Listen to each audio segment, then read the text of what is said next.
All right. This video may be interrupted. For some reason there's a hair. Anyways, yeah, so this video may get interrupted. So if you guys see it get cut off, then it gets cut off. So I would like to briefly talk about what is it? I titled it Relationships, Identity, and Enjoyment. Um so it's funny, I've been reading a little bit of I think what's his name? Badu or yeah, I think his name Badu. Um and he talks about love and how love is actually it's existential in the sense that it's supposed to be something that you start seeing the world through difference, basically, right? It's a perspective of difference, and so this is what Badu calls it love. And I apologize for um, either pronouncing his name correctly or incorrectly. I don't really know. I'm pretty sure it's incorrectly. Um, but anyways, um, I was thinking about the complexity of this difference. Um, and my immediate example of this was how, when it comes to like marriage, um, there is always one that goes through like an identity death, and there is an other that kind of, how can I put it? He goes through like a kind of semblance. They go through like a kind of semblance of a identity death, but actually, the reason why it looks like that is because they maintain a distance. So in some sense, they maintain enough distance to hold an semblance of their previous identity. One of my most, I guess, clear examples would be like a woman having a child, a married woman having a child, right? What's ironic is that the father um, doesn't go through an identity death. He can, but he has to sort of like choose it in some sense. The mother, you can argue, has to choose it, um, in some ways, because she's giving birth to the child. um, I think, I know some people would argue like, oh, the mother doesn't have to choose, but in my experience, a lot of women that even talk about, having babies that didn't make it, or babies that they had to abort, or and so on, they always felt like some type of attachment, um, uh, a feeling of loss, essentially. Even if maybe initially they didn't want a child, they still feel like a kind of loss. And so this notion of loss is what I mean by, like, not only do they feel like a kind of loss, is that they were breaching, they had already breached what I would call like an identity death, where they're already encountering the difference via the baby that has not yet been born, or the baby that is now born. Um, so that's what I mean by, like, the mother basically like, she kind of uh, she kind of has to go through the identity death without really having to choose, because the baby is there, the baby is already accumulating in the womb, on a cellular level. So there is something about the woman that is going through a kind of identity death, and she unfortunately cannot really choose. Um, because even if you, again, even if you abort the child, let's say, um, it's the fact that the baby is already throwing her through an identity death. That's what I mean. Um, so in some sense, whether the woman wants to have the child or not, the woman is reacting to the coming or eventual leading of the identity death, right? Becoming mother. The aspect of becoming father is interesting because, actually, whether you have a child or not, you can maintain a kind of distance that you can maintain your identity.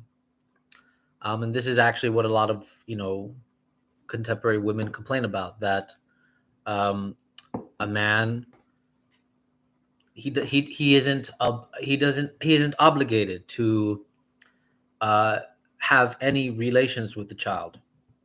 He can simply distance himself and um, at most maybe just pay child support, right? So he can still maintain his identity and just simply just pay financially. Now, I've only used a heterosexual example. I know many people would hear this and be like, okay, well, what about women that can't have children? What about same sex relationships? Fair enough, right? Um, so basically, what I'm saying, even though it's just an example, what I'm trying to say is that there's always one, whether it be same sex, same gender, whatever we want to call it.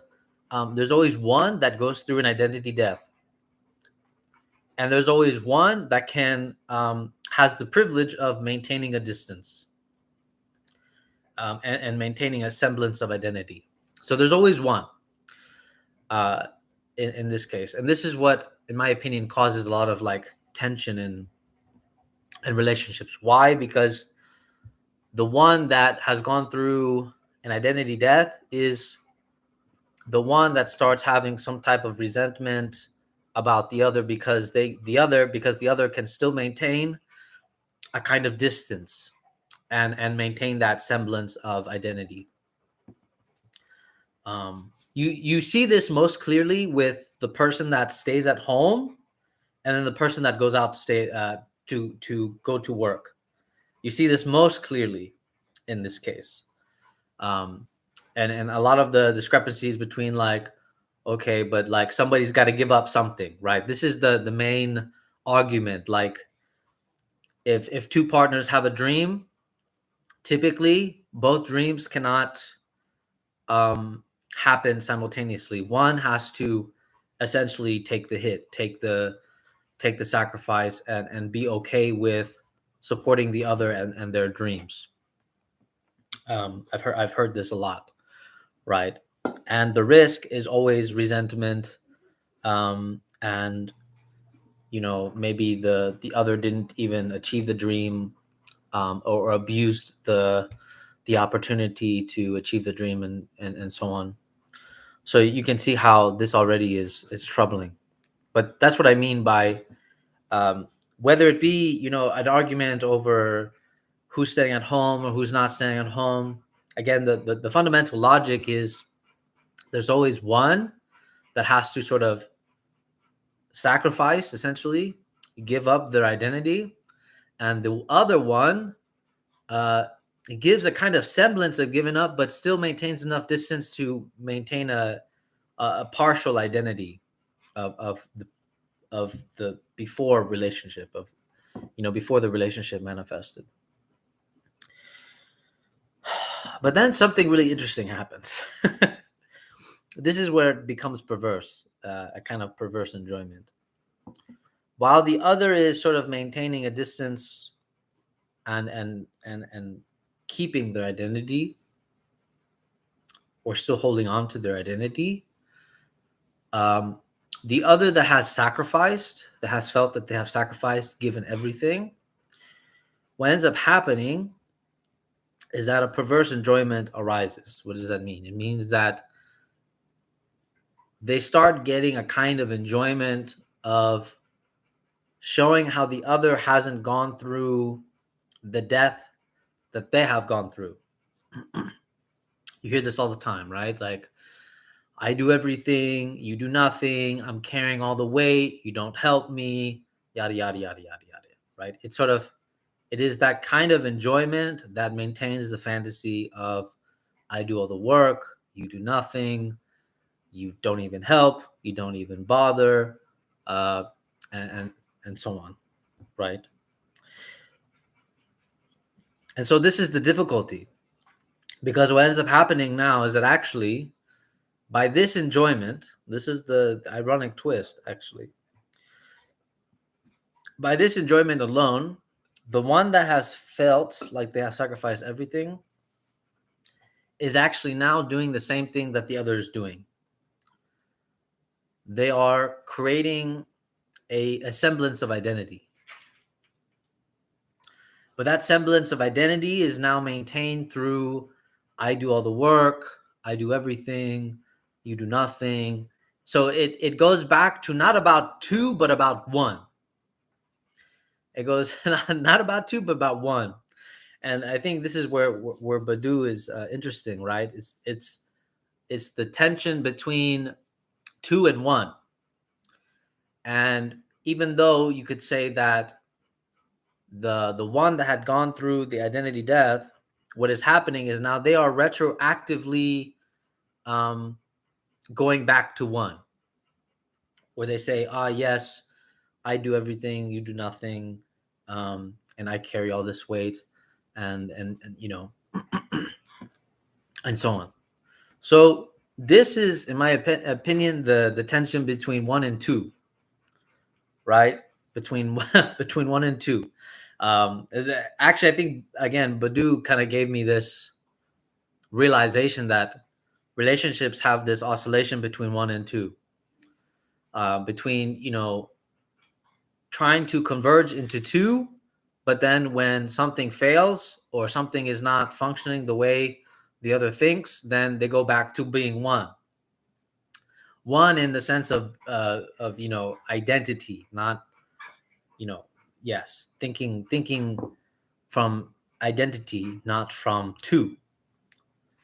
And of course, this is very difficult because what is hard to show in this oscillation between one and two is how do you mediate the one that is maintaining enough distance to keep an assemblant, keep uh, a semblance of identity, and then how does the other not uh, manifest or provoke resentment within themselves, um, to maintain two and not go back to one. So I think this is I'm not really sure if this is something that can ever really be resolved in a sense. I think it's more like the aim would be to try to find a way to go back to being two again and not being one. But it doesn't help, I would say. It doesn't make matters any better if there is one maintaining distance, trying to maintain a semblance of identity that is supposed to be now gone, dead. Essentially, they're holding on to a ghost. And then the other that has died, um, kind of becomes, instead of a ghost, becomes a kind of vengeance of a zombie kind of thing. They become living dead, essentially. Um, and this is always the notion of living dead is always resentful and wants to take revenge, because they did not die properly. So you can see how you can see how complicated this gets, like immediately, where it's like the one that can maintain enough distance is chasing a ghost, his ghostly identity that is supposed to be dead.